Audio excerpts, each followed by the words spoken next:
good morning, and afternoon and evening, Greg.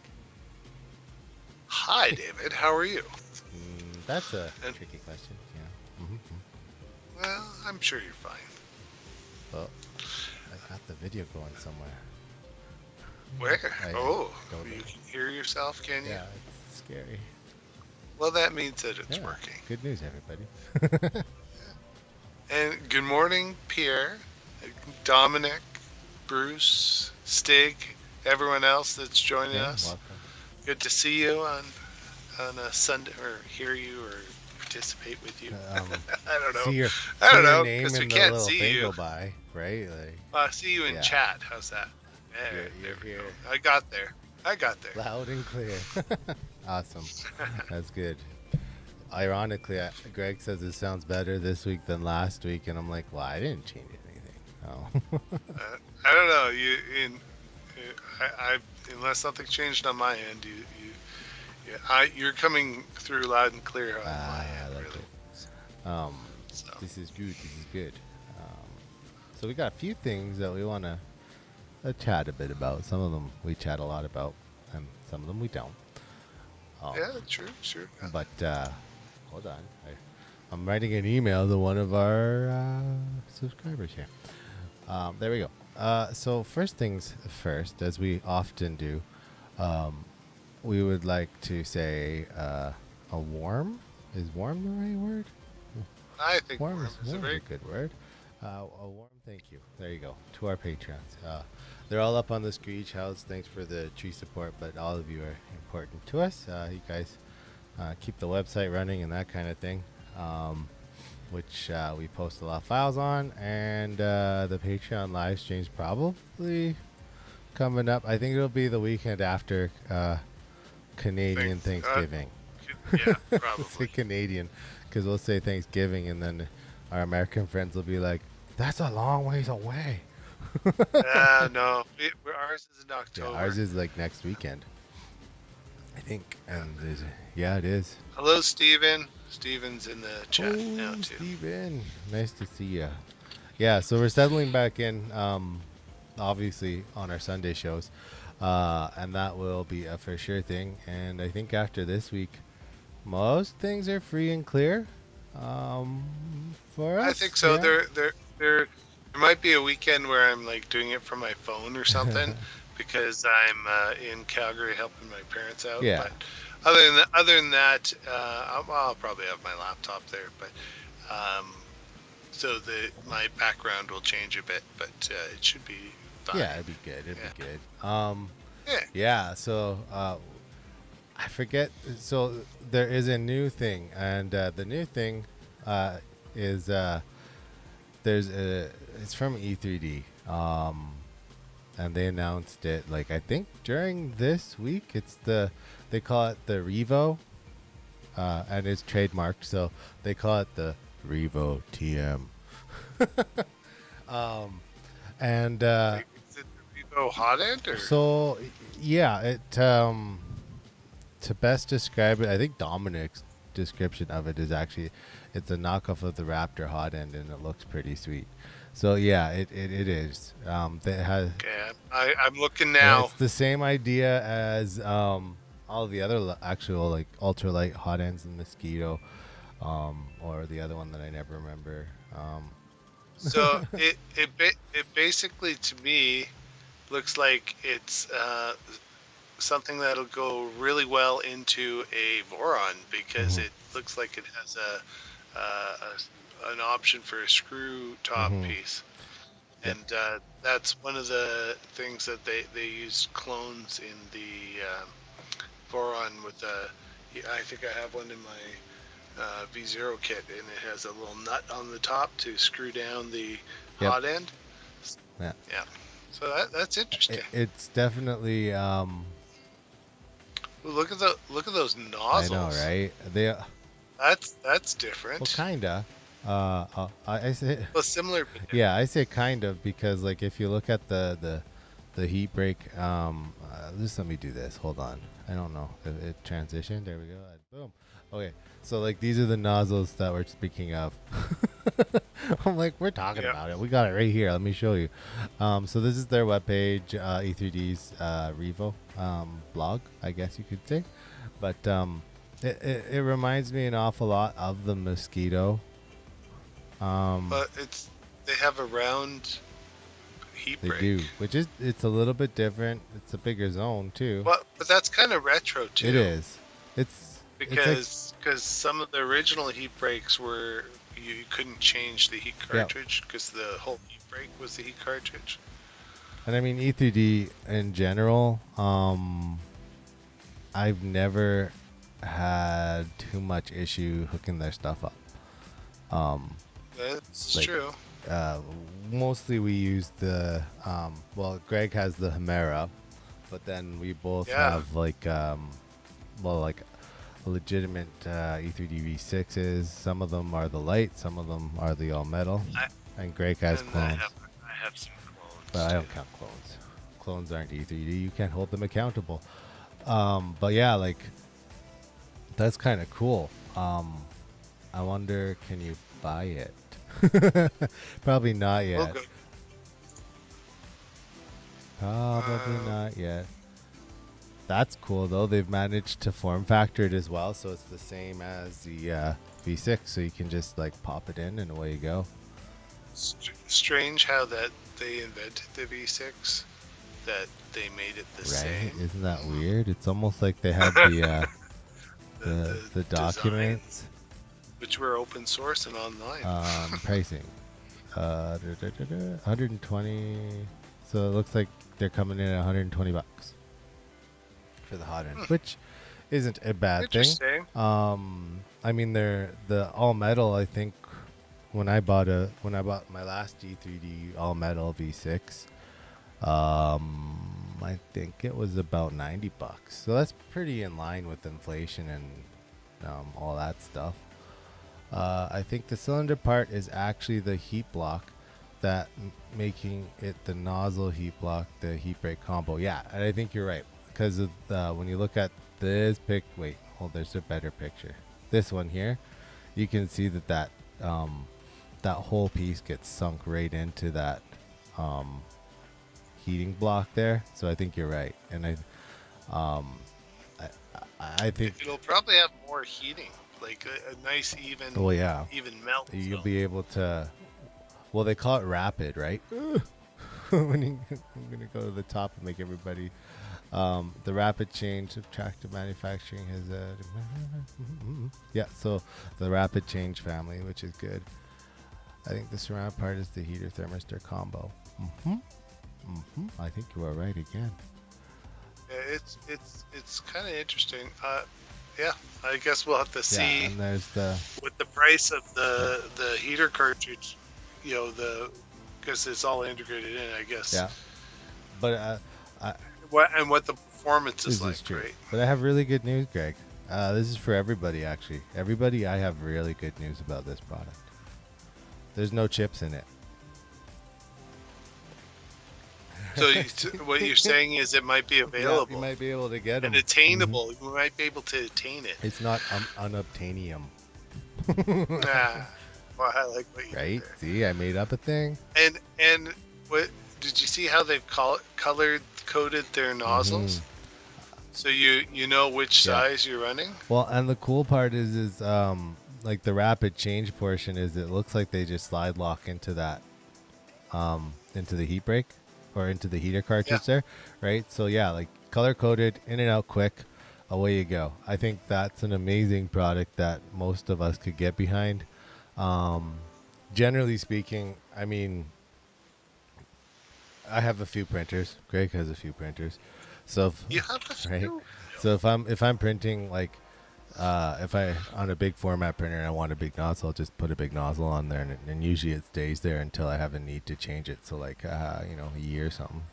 So, this looks like it might fit very nice on a Predator. It does. I was just thinking that too. I wonder if I can show that picture I sent you. I should try. So like I'm gonna flip back so that we're big again. Here we go, big. You guys know that one of the printers I have is a Predator, which is the big Delta printer from Anycubic that you can't get anymore, uh, unless you're in a very specific place. But generally speaking, most printers are actually going that way right now, just with all the shortages and shippings. But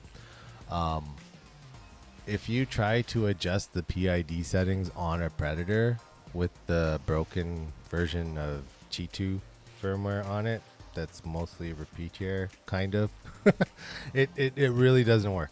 Like you could set the PID a couple times and you'll end up with a worse result.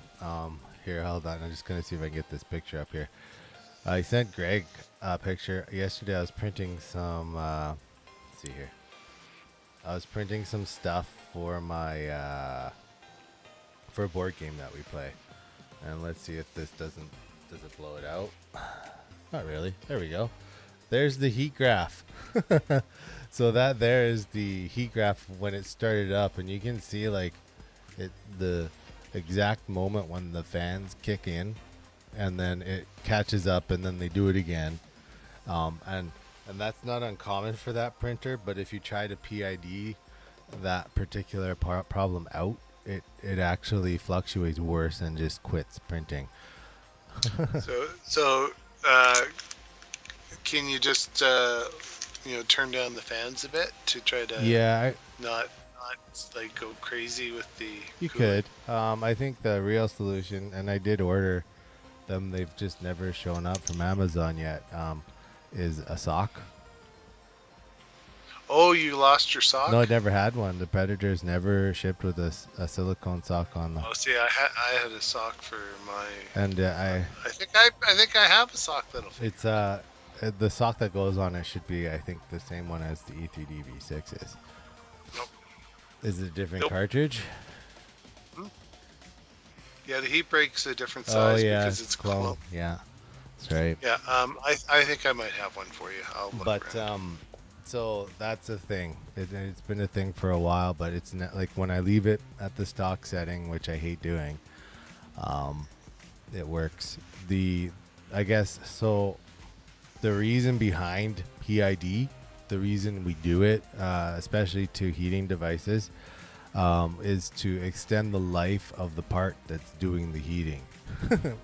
If you efficiently heat something better, smoother, it will last longer. Like, so you can burn out your ceramic heater cartridge, and if it's overworking, I think I've lost one, but most of that was due to wasn't due to burning out necessarily. I think it was due to wire fatigue. Yes. Fatigue. Just the other thing that can happen. Which actually, that Revo looks like it does a good job addressing. Well, the other thing that's interesting is, did you see how they've used the Hemera heat break system? And so they've basically now made the V6 compatible with their Hemera system. So the throat on the Hemera now will screw into these Revos. Yeah. So that's pretty slick. E3D is very good at the ecosystem thing. When they build something, they always try to make it fit in. But it does look cool. It's all metal. Let's see. It's all metal. Now, remember, all metal just means there's no PTFE tube going down to the hot zone. Yeah. I don't see a price for it yet, so they're not selling them. I wasn't expecting to yet. They just announced it the other day, so yeah, there's nothing up here for pricing. But yeah, it's kind of interesting. I think keep an eye out. So sure. I have a housekeeping thing before we continue. We like to help people. We're helpers, but we also are busy IT people that help people every day and have high standards of requests. So when you are sending requests to us, if you're emailing them or messaging them in Patreon or if you're like on Facebook or whatever, we really need like all of the information from you for that. So I'm doing a couple emails that came in, and one of them was like, can you help me with this configuration for, I think it was a Pinda probe is the one I'm thinking of. And Yeah. yeah, I'd love to help you. But I do need like, uh, when you send help like that, if you already have a config that's kind of working, that you're working off of, we would appreciate the config.h and the config.advanced file. Yeah, to have a Yeah, look, 'cause that's the only way we can really know what has and hasn't been yeah, done. we can't. So, Otherwise, we're just like, oh yeah, that sounds bad. So if you can send that stuff, what you don't like my and printer keep it. won't work? Can you tell me why? No, that's my least favorite thing. Hey Ray, All right. Um, I'm sure you get those all the time. right. Yeah, and I think that if you can send along just even those things with your oftentimes, right, like, oh, my BL touch isn't working. Well, if the light's on and if it turns on and off, we'll probably have to look at the config to see what's going on. And we've said this before too, that we definitely will help people in our community and whatnot. And so if you would like to join our community and join Discord, join us in Discord, you can become a Patreon, and then we can definitely it's more easy to communicate with you and potentially solve an issue that you're having. I know Pierre is just on the verge of configuring his SKR2. I have just kind of finished configuring my SKR2 with 2209s, and so I know he was just on the verge of replacing his in one of his printers. So I'll be able to help him if he needs it, of course. But we try to we can't, like David said, we're busy people and we can't help everyone all the time because that's not our primary job. Our primary job is helping other people. We don't help people, we help people. Yeah. So if you are part of our Discord family and our Patreon family and in our community here, we will definitely do our best to assist you whenever possible. I am at the connector replacement. You're close. You are close. The other thing that I will say and throw out there too is we never expect anybody to like join Patreon or anything Oh yeah, like that. no, it's totally optional. Like if you so feel, like, we do have methods and vehicles to support the channel that aren't Patreon either. And this has come up a few times. Like, there's the Buy Me a Coffee link that you can. They shouldn't call it Buy Me a Coffee. They should call it like support us via PayPal without using PayPal. That's what it is. But well, and then we get paid out through PayPal. But so it's like it's a roundabout thing. But like, so there are vehicles like that. I will say too that like the SKR boards, they are a series of boards, right? Yep. So like when you're looking at an SKR 1.3 to an SKR 2, they're actually very, very similar in the way they hook up. And that's not to say they're the exact same, because some of the stuff does change. Like Pierre and I were talking the other day how there's just a jumper that you short now. Oh, Stig. More coffee money. We weren't asking for money, but thank you so much. You're always so generous. So when we look at like replacing those boards in the family, the connectors plug in the same way, generally speaking. Like the BL Touch has been in the same place for a very long time. It moves around the board a little bit depending on the style, but like a half a centimeter one way or the other. well, it depends. The 2, it puts it way down That's in the true. right instead of the top. So that the connectors are all there, and they've added more connectors. And and the documentation has gotten better Mm-hmm. too. So, um, but if you can't make heads or tails of the documentation and you need help, you know, let us know. Buy us a coffee, and we'll give you a hand. But you don't have to. That's what you don't have to buy us coffee. Do our best. But we also lots of some of the videos we post are like kind of review-esque. But Mhm. lots of the videos we post are because we don't want to explain things like 70 million times of the same thing. That's true. So if we respond to you and we're like, hey, did you watch this? You can feel free to be like, of course I did, idiot.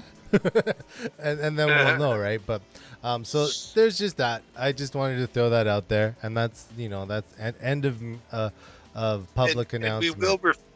we will refer you to, if it's something we have Mm-hmm. done and covered, we will refer you to a video that we have Yep. done. And then you might have questions on something to clarify something in that Mm-hmm. video, and we're more than happy to clear up any confusion. So I popped it up there just as a reminder. Remember that if you visit www.3dmakeit.ca, Yep. we post almost all of our current running firmware. So the last time we updated firmware for whichever board, we not only post like the bin, but we post the actual config too. So SKR up. I think I have up to the 1.4 and the E3 Turbo. I don't think we've posted anything for the SKR2 yet, I have not done anything but for any of the spiders yeah, or anything yet because they're sitting in their yeah. boxes still. So that's some of them are to be put up, but we do offer is the wrong word. We don't offer them as a service. We just put them up there as a good example if you need one. Yeah. And most of our firmware isn't built off of the example folder. So it's like a No, new no, we example. typically build it for our use Yeah. cases. So if you have an inductive probe and David had set up an Yep. inductive probe, you'll have that up. If I have a BL touch on my ender, then it'll be configured for that. So it gives a good stepping stone to get started with the more common pieces that people Yep. use, and it's easy to swap out or change one little thing in the configuration file Hmm. to make it more personal to yourself. Yeah, and oftentimes you just need that little push. It's Yep. this way. So the we talk about it often on the channel, partly because we're nerds and we like new things. Well, okay, 90% because of that reason. But if you guys have followed Prusa development, they actually announced a few cool things this week, and one announcement, I guess you would call it the less cooler of two, but it's still cool, is Prusa's Sicer has another alpha release that fixes some of the bugs and adds better retention for the undo timeline commands when Yeah. you're opening new Yeah. projects and that kind of stuff. Well, mostly Yeah, stability, mostly. but the nice thing is they're progressing, fairly quickly, and the way the alpha works is it's not going to mess up when you install it your current Prusa install, because it installs into an alpha directory, so you can try it without wrecking any of the profiles or damaging your production if you use the Prusa on a regular Hmm. basis. So you can try it without jeopardizing Yep. anything. So it doesn't overwrite your stuff, which is nice. Um, and it does work. If you guys want to try it, all the binaries are up on the alpha page. Let me, Greg, you have the link in the show notes. Yeah. I do. Do you want to pop it into the chat and then they'll have it? So it works Sure. fine. I haven't run into any issues yet with the alphas, and there's downloadable, actual working binaries, Linux, Windows, Mac, sort of thing. The other thing that Prusa caught my eye with this week, and I don't know, maybe you guys have seen it, maybe you haven't. Thumbs up in the chat if you saw the news. But Prusa has announced a fully automated print farm. So they have 34 of their Core XY Prusas um, in this print farm that's fully automated. Core XY Yes, so the Prusas? farm is in Dubai and it has 34 Core XY original Prusa 3D printers. Okay, but they don't make a Core XY original Prusa They 3D printer, do. do It's they? not available to the public yet. What? Let me see this. Share the I will link. send it to you so you can see. Because I know there was rumors that they were doing a Core XY, but they had not announced it. Did I miss some Maybe, news? maybe. Or is So I'm gonna just share this so you guys can see it too. I don't. Here's the site and here's the printers. So they have hot swappable parts on them, which is one of the reasons they're in the farm. But yeah, like it says fully automated, so it just it's a plug-in and drop-in swappable printer. Um, I'm not exactly sure how they deal with part removal. I haven't got that far down the rabbit hole, but like, yeah. So just looking at this, they have been talking about and there's Prusa himself. Oh. oh But they have yeah. been talking about Core XY for a while. And I think they call it, and well, we're not expected, Prusa XL printers. Yeah, Prusa XL. So Prusa XL, eh? I I don't know know if that means it's I coming. know it's been one of those things. Oh, coming March 31st, There you 2022 go. at the Expo. They're going to show it off at the Yeah, Expo. and it makes sense that So, they're it makes sense that the Core XY itself is in this farm first, because if you guys don't know, Prusa loves quality control. And so what's the best way to quality control something? Put hundreds of them working all hours every day, and away you go. That's how he his other farms worked. I don't know if you've had a chance to see his factory with the build. oh man, Yeah. he has so many. But the actual like the actual Core XY looks interesting, and I'm just I can't find really any pricing information on it. Well, I don't. If it's not going to be showed off until 2022 at the Yeah, Expo, that's probably when they'll actually um, announce the actual product, and then it won't be available probably for another number of months. So, yeah. yeah. I mean, So that's expect over probably like a good guess would be between 12 and 15, and I think Tom said landing as Bruce is saying that too. It's going to be up there just because, like, when you think about it, an original Prusa like the i3 or they're what, like in the $1,000 Canadian range, so I can't, like, a bigger Core XY won't be cheaper than that. It just won't be. That's not how, unless he's really nice to us for some reason. But like their mini, which is slightly smaller, comes in like at, I don't know, like 700 ish Canadian. Canadian, yeah. Um, Yeah, and then the other one's like mhm. 12 to 13 Canadian. So, I mean, it could be $2,400 It- Canadian for all we right. know. But it's cool that Prusa is getting a Core XY out there. They had the XL under wraps for like a long Well, I time. think I Like remember him. a long time. He's been teasing Yeah. it and saying that we can't talk about our new product. And I want to say, like, I remember like Murph and Earth videos that he was at in like 2018 and the Czech Makers Fair, like that far back even, being like, shh, a secret, shh.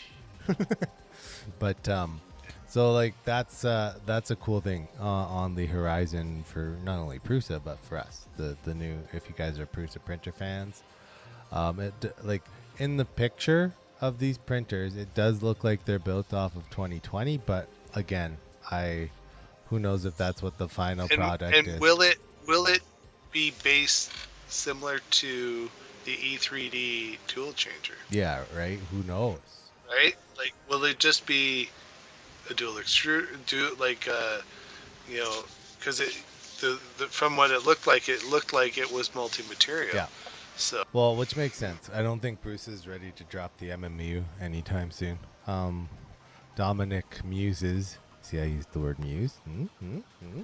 yes. Prusa will be competing head to head with the Voron and the Rat Rig. Yeah. I would say that's a pretty solid Yeah. statement. I agree, I concur.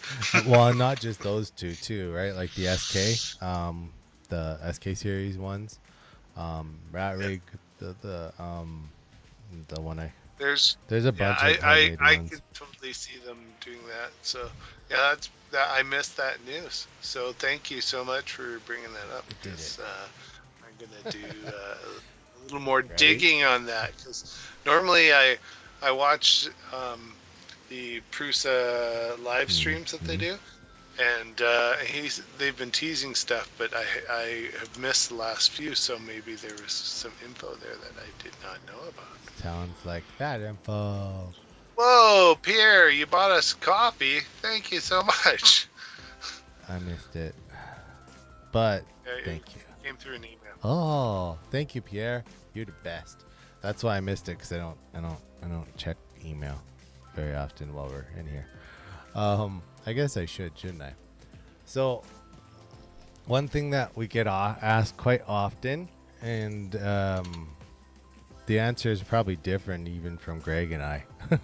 We probably have different methods, but like printer maintenance. What does printer maintenance in general look like for y'all? When it breaks, fix it. Yeah, so yeah, if it's not broken, don't touch it. And I I agree with that. Kind of printer maintenance. There's I think, yeah, two parts, right? Like one is, yeah, if it's not broken, keep your hands out of it. But There's maintenance and modifying. Yes. So if you're talking maintenance, normally that's just your general, you've been using it a lot. In my opinion, you need to, verify that everything's tight, like all the screws, that you don't have any weird flat spots on wheels. Kind of just go through the mechanics. yeah, so like maintenance is different from like overhaul, obviously. And like Greg said, like belt tension is a big one. Eccentric nuts is a big one. Your V wheel health or your bearing health, if you have linear rails, is something to watch for as well. Smooth motion, like all of those little things will save you in the end. But and this is something that I was thinking. I like Dominic's comment. Printer Usually maintenance follows a usually disaster. follows printer disaster.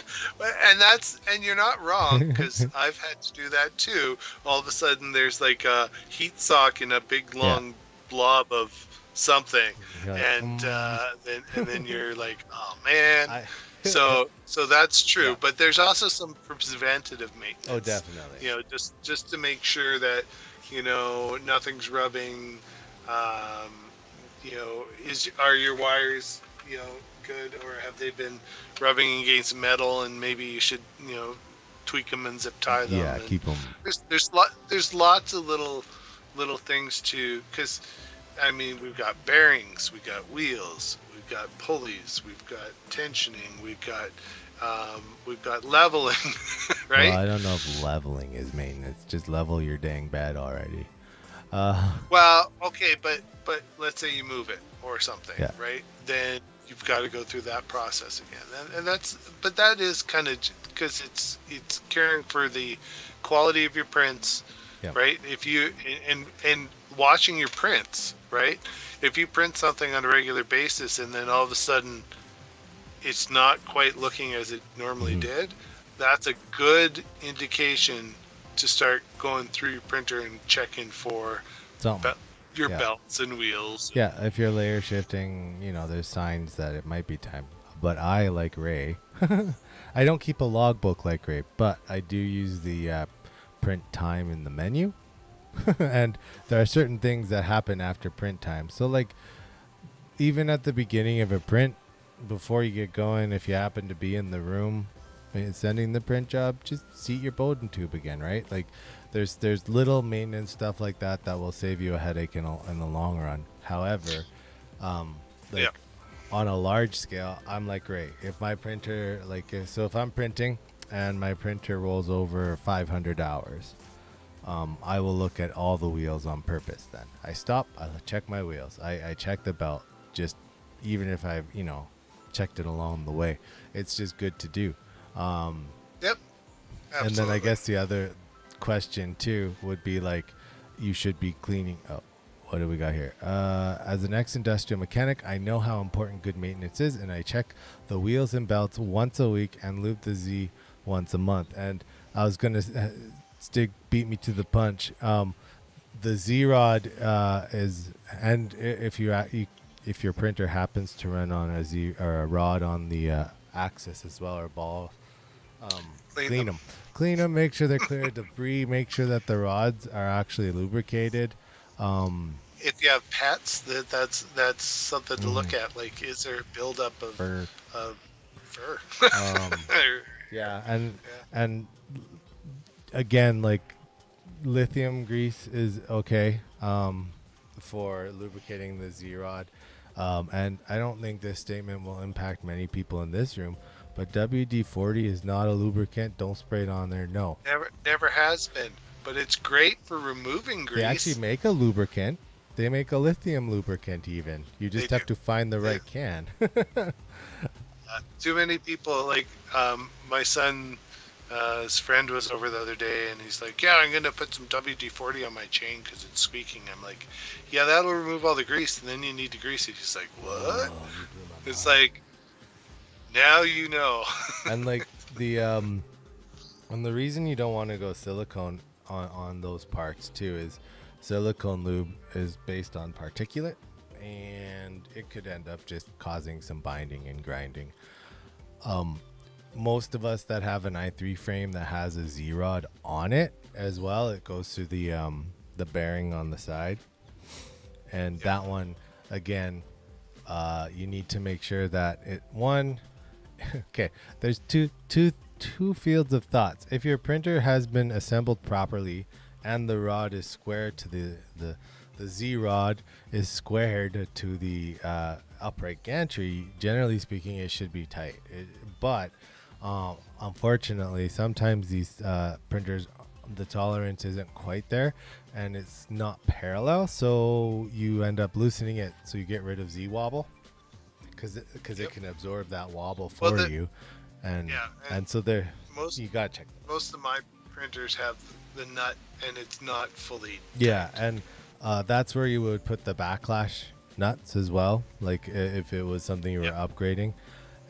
But I think the only printer that I loosened it on might be the CR10 when I first got it, but I think I fixed it and squared it after that. But again, it's one of those things, like my big Core XY, the nuts are a little bit loose because it's huge. And when it's tight, it wobbles, so I left it loose. So Stig says I use white lithium grease. That's perfect. So on smooth rods, I use the thinner white lithium grease, just so I don't get the buildup. And then I'll coat it, and then I'll take any bulk off after I've gone back and forth, because you don't want a whole bunch of gobbiness. And then on my threaded rod, I actually use a light 3-in-1 is what I use. I don't use lithium on that. So and then underneath is actually interesting. Ray says I don't use grease, I use Tri-Flow. Are you talking to the super lubricant version of the Tri-Flow? I'm just curious if it is that version or which one you use. But Tri-Flow works similar, but like as Ray says too, there's less buildup. But when you grease your Z-Rod, when you first do it, if you have your gantry kind of down and then you go all the way up, all the excess grease will come out the top, and you can wipe some of the excess. Not all of it, some of it. Yeah.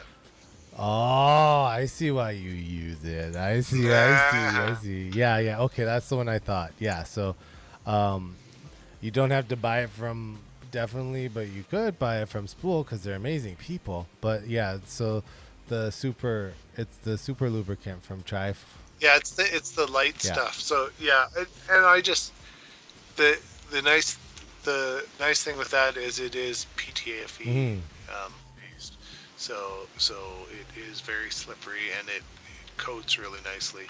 Whereas 3-in-1, that's the only thing is it will break down over time, whereas this stuff doesn't break down as much. So. Yeah, and I mean, so there is something to be said about the PTFE, and maybe I'll get yelled at when I say it, but again, it's going back to a particulate.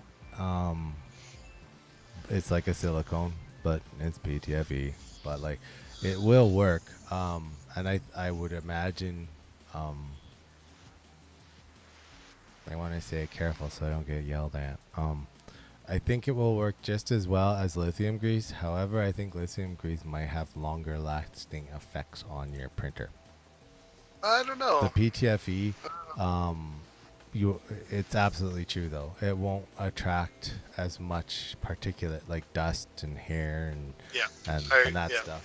But the um I think as long as you don't yeah, overdo it with any it's lubricant, fine. you should be okay. Some lubricants, your mileage will vary, so you might have to lubricate it more than other lubricants. So I mean, use what you have because not everyone has these products where they live. Yep. So you got to find what works. But just key, don't overdo it, Aw. and don't lube your wheels. Well, I mean that's good, and that's good advice too, right there. Your wheels are a sealed system. The bearings do not require lubrication, and if you're No, I'm specifically saying the wheels because there was a kid online and he was wondering why things weren't working right, mm, and he literally put lube all over the his V wheels, wheels. yeah, don't do that. Yes. Every 1,000 hours, I'll redo it. Yeah, and that's probably a good amount of time printing too. I Yep. like most of my like bigger maintenance that I'll actually like. Okay, let's look at this. Is around 1,000 hours. The last big one I did was the on my Core XY. I replaced 31, 32 wheels. Yeah, I did about. Well, we both bought Yeah, wheels at the same time, and so yeah, I did a number of my yeah, printers. and I So mean, I don't know if we. So I, Greg actually talked about the wheels on one of his videos way back when, but yep, they were the clear palm wheels, not the black ones. So they were polycarb. yep, yep, I don't know if they're upgrade or not, but the printer's sure quiet and it runs smooth now.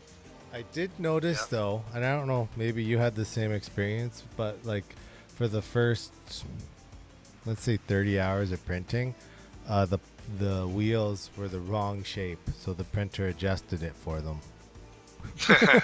there, I actually had a defective one, and it had on the side where it goes in the V Hmm. slot. I didn't notice there was like a deformation. Okay, yeah. So as it would go, it would actually kind of bind, and then I'd get like weird lines in my.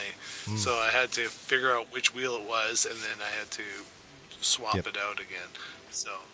So even it doesn't matter what quality wheels you get. Some wheels will get flat spots and whatnot.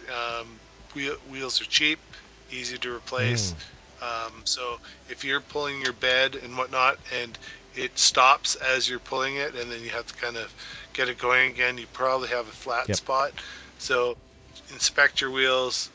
It'll, those little things will show up in your print, um, if you do have that Mm, sort of stuff. Now, other people have upgraded to like linear rails and this and that obviously will also get rid of them, but that's a little more expensive than yep.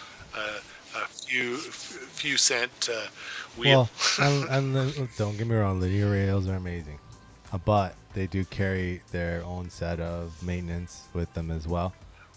Yep. Um, the the this the one thing that often gets left out when you talk maintenance too, like we talk about tensioning your belt, but look for the health of your belt.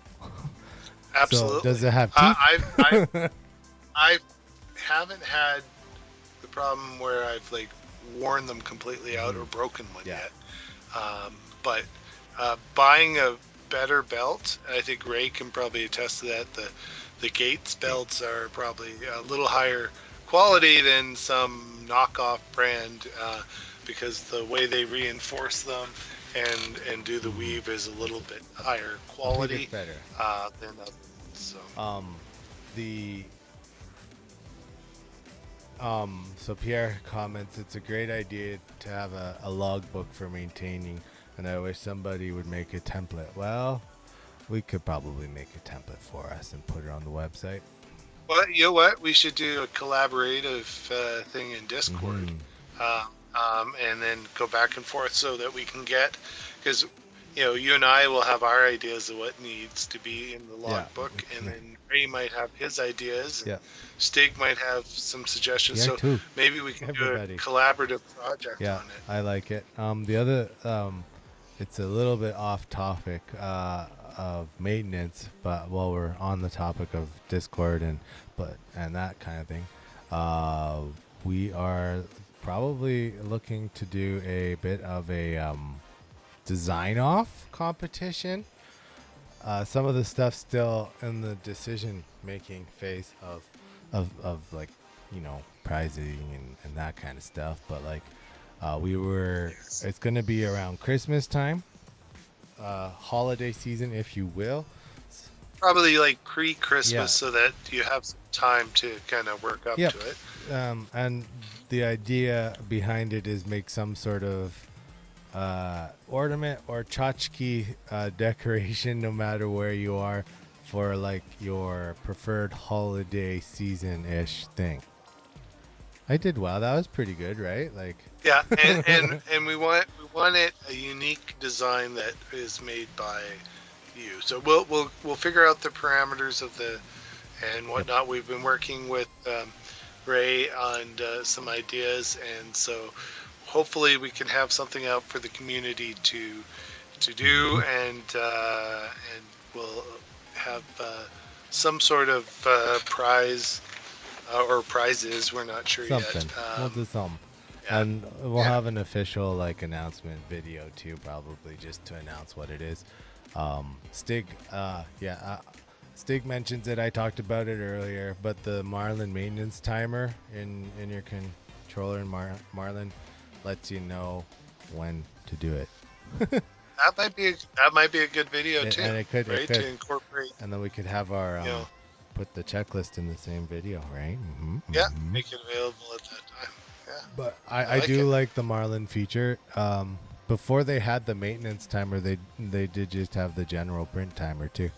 But if you're like most people and flash your firmware just because you're bored sometimes, that didn't really work all that well, because the timer always gets reset when you reflash your firmware.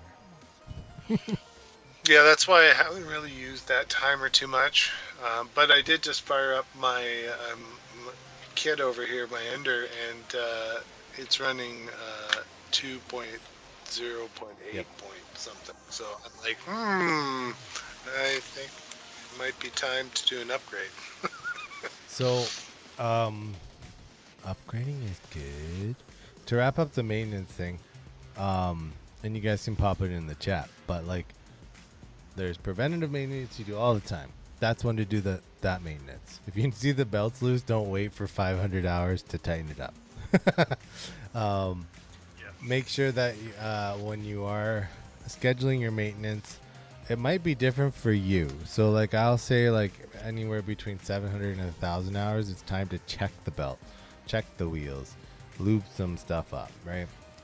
But again, mileage may vary, because if you don't print as much as say like we do, maybe 1,000 hours, that could take you a couple years, and that's too long. It's kind of like an oil change in your car, right? You should eventually change it if you haven't miled it out. However, if you're running synthetic oil, you never actually need to change it. I wouldn't go that I would. far. There's still, even with synthetic, you're gonna get wear. Hey Vince, So- it's you Hey, will, Vince. but like it's definitely longer. I use 7.2, but with change it worked. Yeah. So like that's the maintenance thing. Maybe we'll we'll take it offline for the overall discussion of the checklist. Let me logbook. Yeah. The logbook checklist, and we'll see what we can come up with as a group. Yeah. That would be Yeah, I'm sure we can figure something out. that would be neato, as they say, neato. Or do they say that anymore? Well, you say I it. say it all the time. Say it all the time.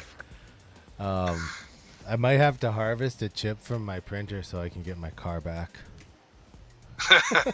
Yeah, but it's not a chip. Isn't it your whole radar? No, it's the module that controls the system. Oh, So like the physical part is okay. It's just the computer that controls it is borked. And do you know what the error message was? Absolutely nothing. The odometer started flashing. That was it. So the numbers were just like, and then you have to Google it, and then it's like. do you have an OBD dongle? I do, but I don't really. I don't think I've ever actually plugged it into the Jeep, because usually like it's just in the shop anyway. So why bother?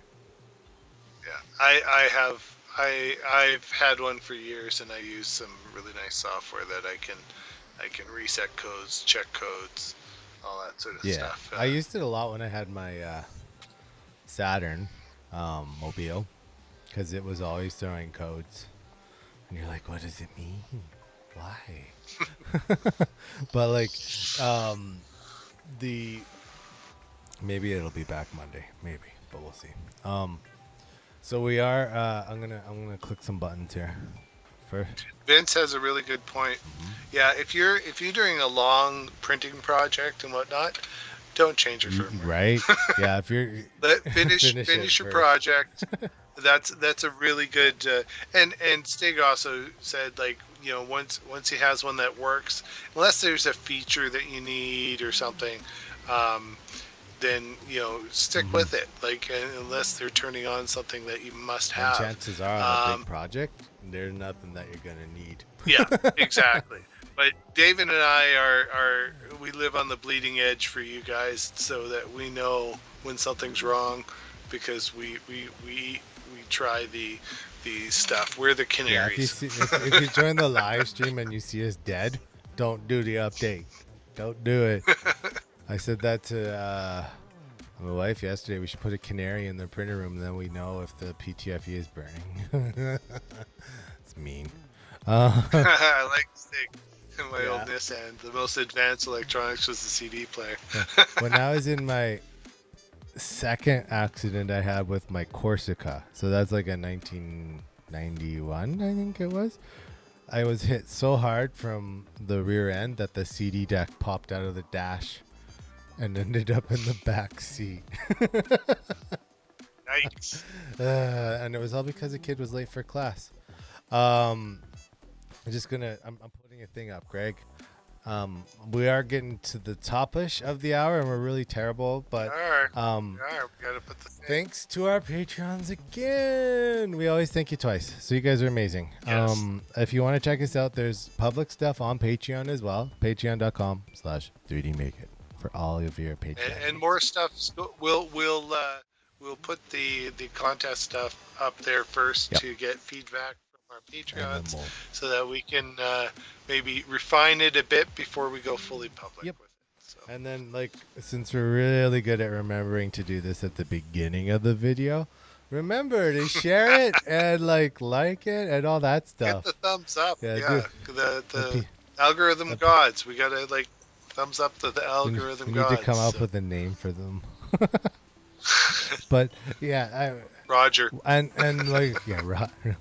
Roger. And we sure appreciate you just coming and hanging out too. And I think I missed, Pierre also threw in a little He did. $5 contribution. He says he's looking forward to the the Voron video, and I didn't miss that. I saw that, and I just wanted to mention that David was printing this weekend some more of the parts. I think you said you're almost done all the green parts. Yep. So we'll be starting on the purple parts next, and we'll have enough parts that we can start the build soon. Yep. So looking forward to that too, because I've got an itchy finger. I want to get going, and I've got a nice spot to do the build on, and be able to kind of do some live builds and chat with you guys while we're building it. And then once it's built and tweaked, we'll go through the whole operation and tuning and all that kind of stuff. So. Yes, and again, to Patreon is by no means a requirement. If you do join or leave Patreon, just so you know, the way their lists work for us is if you've done it sometime around the beginning of the month, you don't actually drop off the list till the end of the month. That's just how it looks. And we totally understand if with financial situations changing and this and that and whatnot. Please, if you think you can't support us anymore, that's okay. We appreciate the time you did, and if you need to go and support some other cause, I don't know, feeding yourself, that's more important. Is a good cause, actually. That's probably the best cause.